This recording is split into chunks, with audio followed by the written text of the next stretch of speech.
Hello friends, welcome to Shakti Academy. இப்போ previous railway NTPC ல கேட்ட original question நீங்க test 2 attend பண்ணிருந்தீங்க. அந்த questions எப்படி நம்ம ஈஸியா சால்வ் பண்றதுன்றதை இப்போ இந்த கிளாஸ்ல பார்க்கலாம்.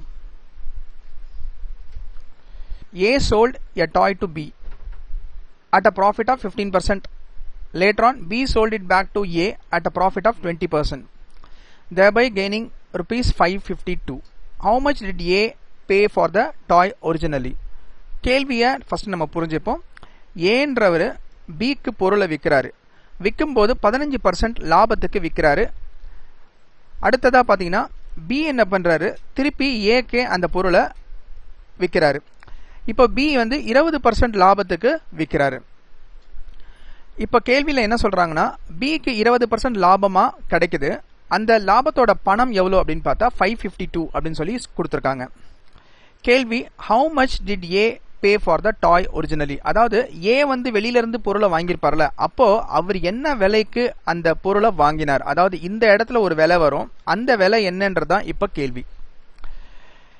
ஃபர்ஸ்ட் நாம என்ன புரிஞ்சுக்கிறோம்னா 100% அப்படின்னு நம்ம ஒரு வார்த்தையை யூஸ் பண்ணும்போது அதோட அர்த்தம் என்னன்னா அது வந்து காஸ்ட் பிரைஸ்க்கு ஈக்குவலா இருக்கும், அல்லது அவங்க பொருளை வாங்கறதுக்காக செலவு பண்ண பணத்துக்கு ஈக்குவலா இருக்கும். இப்போ 20% லாபம்னு சொன்னாங்கன்னா அப்போ 20% எக்ஸ்ட்ராவா பொருளை விற்கிறாங்கன்னு அர்த்தம். அப்போ பொருளை வித்த விலை வந்து 120% அப்படின்னு சொல்லி நம்ம சொல்லுவோம். இவ்வளவுதான், வேற ஒண்ணுமே இல்லை. ஸோ அதன் அடிப்படையில் பார்க்கும்போது பியை பொறுத்த வரைக்கும் பி திருப்பி ஏக்கு விற்கும் போது 20% லாபம் கிடைக்குது. அப்போ பிக்கு 20% லாபமா எவ்வளவு கிடைக்குதுன்னா 552, அதாவது 552 rupees கிடைக்குது. அப்போ ஒரிஜினலா பி வந்து ஏ கிட்ட இருந்து அந்த பொருளை வாங்கும்போது அவரு 100% செலவு பண்ணிருக்காரு. அதாவது பி ஏ கிட்ட இருந்து வாங்கும்போது 100% செலவு பண்ணிருப்பாரு. அதுதான் காஸ்ட் பிரைஸ் சொல்லுவோம். அப்போ இந்த 20%ன்றது 552னா அப்ப 100%ன்றது 5 மடங்கு. அப்ப 5 மடங்குனா 500, 5 மடங்குனா 2500, 50 5 மடங்குனா 250. அப்ப கூட்டினீங்கன்னா 2750, 2 5 மடங்குனா 10. அப்போ மொத்தத்தை இதை மல்டிப்ளை பண்ணா 2760 அப்படின்ற அந்த ஆன்சர் கிடைக்கும். அப்பனா இப்ப என்ன இங்க நம்ம புரிஞ்சுக்கணும் அப்படின்னு பார்த்தா பி ஏ கிட்ட இருந்து பொருளை வாங்கின விலை வந்து 2760. இந்த 2760க்கு பி வாங்கின விலை 2760. அப்ப பி என்ன பண்றாரு, இது கூட 552 ரூபாய், அதாவது 552 ரூபாய் 20% விலையை சேர்த்து ஏக்கு விற்கிறாரு லாபத்துக்கு. ஸோ நாம அப்போ பி ஆக்சுவலா ஏ கிட்ட இருந்து வாங்கும்போது வாங்கின பொருளோட விலை 2760 கண்டுபிடிச்சிட்டோம். இப்போ நாம அடுத்ததா என்ன செய்யணும்னா ஏ கிட்ட இருந்து பி வாங்கின விலை வந்து 2760. ஆனா ஏ பொறுத்த வரைக்கும் அவர் பொருள் வாங்கும்போது 100%க்கு வாங்கியிருக்காரு. அந்த பொருளோட லாபத்தை 15% சேர்த்திருக்காரு. அப்படி சேர்த்து 115%க்கு விற்கும் போதுதான் இந்த விலை 2716 கிடைக்குது. அப்ப 100% எவ்வளோன்றதை கண்டுபிடிச்சா அதுதான் இந்த கேள்விக்கான பதில். அப்போ நாம என்ன பண்ண போறோம், 115% அந்த பொருளோட விலை தான் 2760 அப்படின்றத நம்ம புரிஞ்சுக்கணும். அப்போ நாம என்ன பண்ண போறோம், 1% எவ்வளோ அப்படின்னு கண்டுபிடிக்கிறோம். 1% எவ்வளோ அப்படின்னு பார்த்தா இந்த 2760ல 115 நீங்க டிவைட் பண்ணுங்க. அப்படி டிவைட் பண்ணும்போது உங்களுக்கு கிடைக்கிறது என்னன்னா 1% கிடைக்கும். அதாவது 115 அப்படின்றது வந்து 276ல எத்தனை வாட்டி போகும்னு பார்த்தா 2 வாட்டி, அதாவது 230 அப்படின்ற நம்பர் வந்து 115 வந்து 2 வாட்டி போகும். அப்போ இந்த 230க்கும் இந்த 276க்கும் மட்டும் வித்தியாசம் எடுங்க. அப்போ இது 2 வாட்டி போகுதுன்றதை நம்மளால சொல்ல முடியும். அப்போ இந்த 230க்கும் 276க்கும் வித்தியாசம் அப்படின்னு பார்த்தா நமக்கு கிடைக்கிறது டிஃபரன்ஸ் வந்து 46. அப்புறம் இந்த ஒரு 0 வேற இருக்கு, அந்த 0 போட்டுக்கிறீங்க. நல்லா புரிஞ்சுக்குங்க, இந்த 460ல 115 எத்தனை வாட்டி போகும் அப்படின்னு நம்ம செக் பண்ணும்போது 115 460ல வந்து கரெக்டா வந்து 115 இருக்கு, 100ன்னு வச்சுக்கோங்க, அப்ராக்சிமேட்டா 400னா 4 வாட்டி போகும். அப்போ 15 4 வாட்டினா 60, அப்போ கரெக்டா 4 வாட்டி போகுது. அப்போ இங்க 24ன்னு வந்துடும், ஏன்னா இங்க 4 வாட்டி போகுதுன்னு சொல்றோம். அப்போ 1% வந்து 24. அப்போ 1% 24னா ஆட்டோமேட்டிக்கா 100% எவ்வளோ அப்படின்னு நம்ம பார்த்தோம்னா அது 2400 தான் இருக்க முடியும். அப்ப ஆன்சர் 2400, அதாவது ஃபர்ஸ்ட் ஆப்ஷன் தான் இந்த கேள்விக்கான பதில் அப்படின்றத நம்ம சொல்ல முடியும். அப்ப இந்த இடத்துல வரக்கூடிய விலை எவ்வளோனா 2400 ரூபாய். இந்த 2400 ரூபாய்க்கு 15%, 10%னா 240, 5%னா 120, ரெண்டுத்தையும் கூட்டிங்கன்னா 360 கிடைக்கும். அப்போ இந்த 2400க்கு 15%, அதாவது 360 சேர்த்து விற்கிற விலை தான் 2760. அப்போ ஏ இந்த பொருளை வாங்கின விலை எவ்வளோ அப்படின்னு பார்த்தா 2400. அதே மாதிரி இந்த கொஸ்டினை பொறுத்த வரைக்கும் நாம இதெல்லாம் போட்டு பார்த்துருக்கோம். இதெல்லாம் இவ்வளோ போட்டு பார்த்துருக்கோம். இதெல்லாம் தேவையான்னு கேட்டால் அகெயின் இது வந்து ஆக்சுவலாக வந்து தேவை கிடையாது. நாம் இப்படி கூட எடுத்துக்கலாம். எப்பவுமே எக்ஸாமை பொறுத்த வரைக்கும் அவங்க என்ன பண்ணுறாங்கன்னா ஏவோட வேலை பியோட வேலை ரெண்டுத்தையுமே தான் அவங்க கொடுக்குறாங்க எக்ஸாமை பொறுத்த வரைக்கும். அப்படி பார்த்தா இங்கே பாருங்க 2400ன்ற பதிலும் இங்கே இருக்கு, 2760ன்றதும் இங்கே இருக்கு. நீங்கள் என்ன பண்ணுங்க, ஏ வந்து எப்படி இருந்தாலும் பிக்கு வந்து 15% லாபத்துக்கு தான் வித்திருக்காருன்னு தெரியும் போது இங்கே இருக்கிற நம்பரில் எந்த நம்பரை 15% ஏ நாம சேர்த்து பார்க்கும்போது இன்னொரு நம்பர் கிடைக்குதோ அப்போ அது ரெண்டு தான் வந்து ஏக்கும் பிக்கும் இருக்கக்கூடிய விலையா இருக்கும் அப்படின்னு கூட நம்ம சொல்ல முடியும். அப்போ இந்த 2400க்கு டைரக்டா 15% போட்டா அது 2760 என்ற இந்த நம்பர் கிடைக்குது. சரிங்களா? அப்போ இதுதான் நம்மளுடைய ஆன்சர் அப்படின்னு நம்ம சொல்ல முடியும். அடுத்ததா பாருங்க, a wire when bent in the form of a square encloses an area of 480 square centimeter. அதாவது ஒரு வயரை என்ன பண்றாங்க, அவங்க இந்த மாதிரி அந்த வயரை வந்து சுத்தி வைக்கிறாங்க. அதாவது ஒரு வயரை அவங்க இந்த மாதிரி ஒரு ஸ்கொயர் ஷேப்ல உருவாக்குறாங்க. அப்படி உருவாக்கும் போது இதோட ஏரியா எவ்வளவா இருக்குன்னா 484 இருக்கு. இப்ப கேள்வி என்னன்னா, if the same wire is bent in the form of a circle, இதே அளவு இருக்கக்கூடிய ஒரு வயரை சர்க்கிள் ஃபார்ம்ல அவங்க உருவாக்கும் போது இதோட ஏரியா என்னன்றதுதான் கேள்வி. அப்போ ஃபர்ஸ்ட் இந்த சர்க்கிளோட ஏரியா வேணும் அப்படின்னா கண்டிப்பா எனக்கு ரேடியஸோட அளவு தெரியணும். ரேடியஸோட அளவு தெரிஞ்சா மட்டும்தான் போட முடியும். இப்போ இந்த ஒயரோட அளவு எவ்வளோ அப்படின்னு பார்த்தா இது வந்து சுற்றளவுன்னு நம்ம சொல்லுவோம். இப்போ சுற்றளவுனா இதோட வேல்யூ என்ன, 2πr அப்படின்னு சொல்லுவோம். ஸோ இந்த இடத்துல பார்த்தீங்கன்னா இதுவே வந்து இந்த ஒயரோட அளவு ஒரிஜினலாக இந்த ஸ்கொயரை பொறுத்த வரைக்கும் இந்த சைடு எவ்வளோன்னு நமக்கு தெரியாது. ஆனால் அவங்க ஏரியாவை கொடுத்துருக்காங்க. ஏரியானா இந்த சைடையும் மல்டிப்ளை பண்ணா வரக்கூடியது. இது 484 அப்படின்றது பார்த்தீங்கன்னா நீங்க ஸ்கொயர் ரூட் எடுத்தா இதை பார்த்த உடனே தெரியுது இது வந்து 22 ஸ்கொயர் அப்படின்னு சொல்லிட்டு. அப்போ இதோட ஸ்கொயர் ரூட் என்ன 22. அப்பனா என்ன அர்த்தம்னா இந்த சைடு 22, இந்த சைடு 22, இது ரெண்டுத்தையும் மல்டிப்ளை பண்ணா கிடைக்கக்கூடியது தான் 484. இவ்வளவுதான். இதை மட்டும் நம்ம ஞாபகம் வச்சுக்கணும். அப்பனா ஒரு சைடு 22னா இந்த சைடு 22, அப்ப இந்த சைடும் 22, இந்த சைடும் 22. அப்போ அந்த ஒயரோட லென்த் எவ்வளோ அப்படின்னு பார்த்தா இந்த 4 சைடும் சேர்த்தா கிடைக்கிறது. அப்போ ஒயரோட லென்த் எவ்வளோன்னு கேட்டா 88 அப்படின்னு சொல்லி நம்ம சொல்ல முடியும். 88 சென்டிமீட்டர் அப்படின்னு சொல்ல முடியும். அப்போ ஒயரோட லென்த் 88 சென்டிமீட்டர்னா அப்ப சர்க்கிளை ஃபார்ம் பண்றதுக்கும் அதே ஒயர் தான் யூஸ் பண்றோம். அப்ப அதோட லென்த்தும் 88 சென்டிமீட்டர் தான்.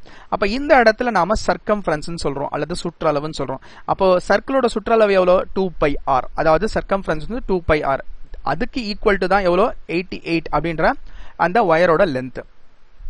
இப்போ நீங்க என்ன பண்றீங்க, எது கேன்சல் பண்ண முடியுமா கேன்சல் பண்றீங்க. அப்ப இந்த 2வும் இந்த 88ம் பாத்தீங்கன்னா 44 அப்படின்னு சொல்லி கேன்சல் ஆயிடும். அடுத்து பைனா 22/7 அப்படின்னு சொல்லுவோம். ஆர்னா தெரியாது கண்டுபிடிக்கணும், ஈக்குவல் டு 44. இப்ப பாருங்க இந்த 22 இந்த 44 ரெண்டு வாட்டி கேன்சல் ஆயிடும். அப்போ ரேடியஸ் இஸ் ஈக்குவல் டு என்ன இருக்குன்னா இந்த 7 அந்த சைடு மல்டிப்ளை ஆகும். அப்போ 2 × 7 அப்படின்னு நமக்கு கிடைக்கும். அப்ப ரேடியஸோட அளவு 14 அப்படின்னு சொல்லி கிடைச்சிருது. இப்ப நமக்கு தேவை என்ன, area of the circle. Area of the circle அப்படின்னா என்ன, πr². அப்போ ஏரியா அப்படின்றது என்னன்னா πr². பையோட மதிப்பு என்ன 22/7. ஆரோட மதிப்பு என்ன ரேடியஸ், அதாவது 14 × 14. அப்போ 14 × 14 இவ்வளவுதான் ரேடியஸோட மதிப்பு. அப்போ இங்க பாருங்க இந்த 7 இந்த 14 நீங்க கேன்சல் பண்ணீங்கன்னா இது ரெண்டு வாட்டி கேன்சல் ஆயிடும். அப்பனா ஃபைனலா நமக்கு 22 × 2 × 14 இதை மல்டிப்ளை பண்ணா என்ன கிடைக்குமோ அதுதான் நம்முடைய ஃபைனல் ஆன்சர். இந்த இடத்துல பாருங்க இந்த 22 × 2னா ஈஸியா நீங்க மல்டிப்ளை பண்ணிடலாம், 44 அப்படின்னு சொல்லிடலாம். இன்ட்டு இந்த 14 அப்படியே வந்துடும். இப்போ நல்லா புரிஞ்சுக்கங்க, லாஸ்ட் டிஜிட்டை மட்டுமே வச்சு உங்களால ஆன்சர் பண்ண முடியுமான்னு பாருங்க. இதுல 4 இதுல 4 இது ரெண்டுத்தையும் மல்டிப்ளை பண்ணா 16 வரும். அதாவது லாஸ்ட் டிஜிட் 6ல முடியும். லாஸ்ட் டிஜிட் 6ல எந்த ஆன்சர்ல முடியுதுன்னு பாத்தீங்கன்னா இந்த இடத்துல மட்டும்தான் லாஸ்ட் டிஜிட் வந்து 6ல முடியுது. அப்போ இதுக்கான ஆன்சர் வந்து 616. அல்லது நீங்க நார்மலா 44 × 14 மல்டிப்ளை பண்ணாலும் உங்களுக்கு என்னதான் கிடைக்க போகுது, 616 தான் கிடைக்க போகுது. அப்போ இதுக்கான ஆன்சர் வந்து ஆப்ஷன் பி அப்படின்னு சொல்லி நம்ம சொல்லிட்டு போயிட்டே இருக்கலாம். அடுத்ததா பாருங்க, what will be rupees 40,000 amount to in 2 years at the rate of 20% per annum if interest is compounded yearly. அதாவது 40,000 ரூபாய் இருக்கு. இந்த 40,000 ரூபாவை அவங்க 2 வருஷத்துக்கு வட்டிக்கு கொடுக்குறாங்க. ஒரு வருஷத்துக்கான வட்டியா 20% அவங்க சொல்றாங்க. இப்போ இது காம்பவுண்ட் இன்ட்ரெஸ்ட், அதாவது கூட்டு வட்டியில இதை கொடுக்குறாங்க. அப்படி கொடுக்கும்போது இந்த 2 வருஷத்தோட கடைசியில இந்த பணம் எவ்வளவா மாறி இருக்கும் அப்படின்னு சொல்லி கேள்வி கேட்டிருக்காங்க. அப்பனா ஃபர்ஸ்ட் நமக்கு தெரியும், எந்த ஒரு நம்பரா இருந்தாலும் 10% அப்படின்னா நாம என்ன பண்ணுவோம் அப்படின்னு கேட்டா, ஒரு டெசிமல் ரைட்ல இருந்து தள்ளி புள்ளி வச்சா அதுதான் 10%. அப்போ இந்த இடத்துல ரைட் சைட்ல இருந்து ஒரு டெசிமல் தள்ளி புள்ளி வச்சா 4000 கிடைக்கும். அது 10%. அப்ப 20% வட்டினா 2 மடங்கு. அப்ப 4000தோட 2 மடங்கு 8000. அப்போ முதல் வருஷத்துக்கான வட்டி வந்து 8000 ரூபாய் கிடைக்கும். இப்ப அடுத்ததா என்ன ஆகும் அப்படின்னு பார்த்தா, அப்போ முதல் வருஷத்துக்கு 40,000 ரூபாய்க்கு வட்டி வந்து 8000. அடுத்த வருஷத்துக்கு 2வது வருஷத்துக்கு என்ன ஆகும்னா, அகைன் இந்த 40,000 ரூபாய்க்கு வட்டி வந்து 2வது வருஷத்துக்கு 8000 ரூபாய் வட்டி கிடைக்கும். அதே சமயம் வட்டிக்கு வட்டி போடுறதுதான் காம்பவுண்ட் இன்ட்ரெஸ்ட். அப்போ முதல் வருஷத்தோட வட்டி எவ்வளோ? 8000 ரூபாய். இந்த 8000 ரூபாய்க்கு வட்டி போடணும். இந்த 8000 ரூபாய்க்கு 10% எவ்வளவு வரும்? 800 ரூபாய் வரும். அப்போ 20% இதோட 2 மடங்கு 1600 ரூபாய் வரும். இந்த 1600 ரூபாய் வந்து வட்டியா வந்து 2வது வருஷத்துல கிடைக்கும். அதாவது வட்டிக்கு முதல் வருஷத்தோட வட்டிக்கு 2வது வருஷத்துல வட்டி கிடைக்கும். அப்ப 1600 கிடைச்சிடும். அப்போ இது எல்லாத்தையும் கூட்டினா இதுதான் வந்து வட்டி பணம். அப்புறம் இதுதான் 40,000 தான் அசல் பணம். இது எல்லாத்தையும் கூட்டினா இதுதான் மொத்தமா அவருக்கு வருஷத்தோட கடைசியில, அதாவது 2வது வருஷத்துல கடைசியா கிடைக்கக்கூடிய மொத்த பணம். அப்ப இந்த 8000 16,000 பிளஸ் ஒரு 1600 17,600, இந்த 40 கூட்டும் போது 57,600 கிடைக்கும். அப்ப இதுக்கான பதில் வந்து ஆப்ஷன் சி அப்படின்னு சொல்லி நம்ம சொல்லிட்டு போயிட்டே இருக்கலாம். அடுத்து பாருங்க, how long will a sum of money take to double if it is invested at 9.09% per annum simple interest? அதாவது தனி வட்டி, அதாவது சிம்பிள் இன்ட்ரெஸ்ட்ல ஒருத்தர் என்ன பண்றாரு, அவரோட பணத்தை முதலீடு செய்யறாரு. அந்த பணத்தை போடும்போது பாத்தீங்கன்னா அவருக்கு வட்டி எவ்வளவு கிடைக்குதுன்னா 9.09% கிடைக்குது ஒரு வருஷத்துக்கு. இப்போ அவர் போடுற பணம் எவ்வளவு ஆண்டுகள்ல அவருக்கு டபுள் ஆகுன்றது கேள்வி. அப்ப நான் இப்படி வச்சுக்கலாம், 100 ரூபாய் அவர் பணத்தை போடுறாரு, எவ்வளவு நாள்ல அது 200 ரூபாவா மாறும். சோ தட் இது டபுள்னு நம்ம சொல்லலாம். அதே மாதிரி அப்ப இந்த இடத்துல அவருக்கு கிடைக்கக்கூடிய வட்டி பணம் வந்து ஒரு வருஷத்துக்கு 9.09%. ஒரு வருஷத்துக்கு 100 ரூபாய்க்கு 9.09. இப்போ 100 ரூபாய்க்கு 9.09னா 9.09 முதல் வருஷத்துக்கான வட்டி, 2வது வருஷத்துக்கான வட்டி 9.09, 3வது வருஷத்துக்கான வட்டி 9.09. இந்த மாதிரி இதை கூட்டிகிட்டே வரும்போது எந்த வருஷம் இவருக்கு வட்டி 100 ரூபாய் சேருமோ, எத்தனை வருஷம் எத்தனை வாட்டி இதை கூட்டும் போது வட்டி 100 ரூபாய் சேருமோ அத்தனை வருஷம் அவருக்கு தேவைப்படும் நம்ம சொல்லலாம். அப்படி பார்க்கும்போது இந்த இடத்துல அவருக்கு வந்து டபுள் ஆகுதுன்னா 100 ரூபாய் அவர் முதலீடு, அது டபுள் ஆகுது 200 ரூபாவா. அப்ப வட்டியா எவ்வளவு கிடைக்குது? 100 ரூபாய் கிடைக்குது. அப்ப இந்த 100 ரூபாய் சேர்றதுக்கு எத்தனை வாட்டி 9.09 நம்ம கூட்டணும்ன்றது பார்த்தாலுமே இதுக்கான விடை கிடைச்சிடும். சோ அப்ராக்சிமேட்டா பாருங்க, 9 வச்சே போடுங்க. 100ல 9 எத்தனை வாட்டி போகும்னு பார்த்தா 11 டைம்ஸ் அப்ராக்சிமேட்டா போகும். எக்ஸாக்டாவே பாத்தீங்கன்னா 11 தான் ஆன்சர். அப்போ இந்த கேள்விக்கு பதில் வந்து நம்ம 100 நீங்க 100 வந்து நீங்க 9ல டிவைட் பண்றீங்கன்னா 10ல ஒரு வாட்டி போகும், மிச்சம் அகைன் 1, அகைன் 10ல ஒரு வாட்டி போகும். சரிங்களா? அப்போ 11 அப்படின்ற அந்த ஆன்சர் நம்ம சொல்லிக்கலாம். ஆனா இங்க 9.09 அப்படின்னு வருது. நீங்க அதை பத்தி எக்ஸாக்டாலாம் வந்து போட வேண்டாம். சோ அப்போ ஆட்டோமேட்டிக்கா நமக்கு இதுக்கு என்ன ஆன்சர் வரும்? 11 இயர்ஸ் அப்படின்னு சொல்லி ஆன்சர் சொல்லிட்டு போயிட்டே இருக்கலாம். அதாவது 11 வாட்டி 9.09 நீங்க கூட்டும் போது உங்களுக்கு 99.99 அப்படின்னு சொல்லி ரொம்ப க்ளோசஸ்ட் வேல்யூ 100க்கு கிடைக்கும்.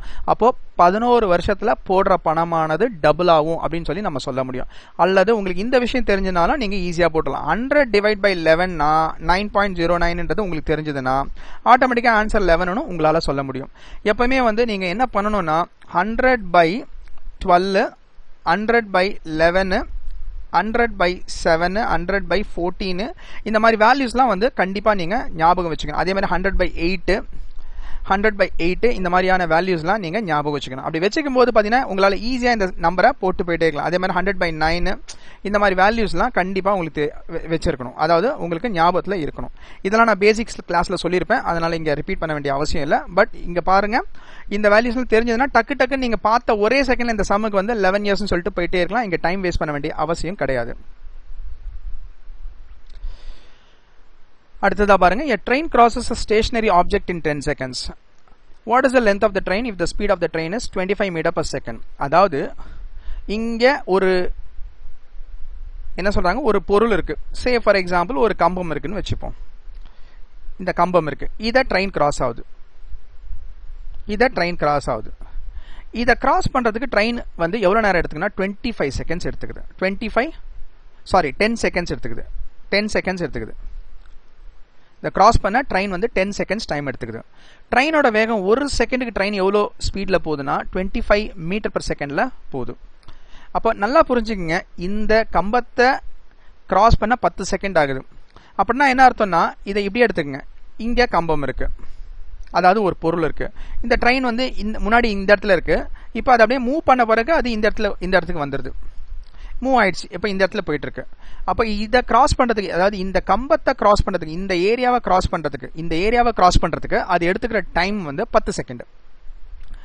நல்லா புரிஞ்சுக்கங்க, ஒரு ட்ரெயின் வந்து ஒரு கம்பத்தை கிராஸ் பண்ணுது அல்லது ஒரு பொருளை கிராஸ் பண்றதுக்கு அது டிராவல் பண்ற தூரம் தான் அந்த ட்ரெயினோட லென்த்தா இருக்க முடியும் எப்பவுமே.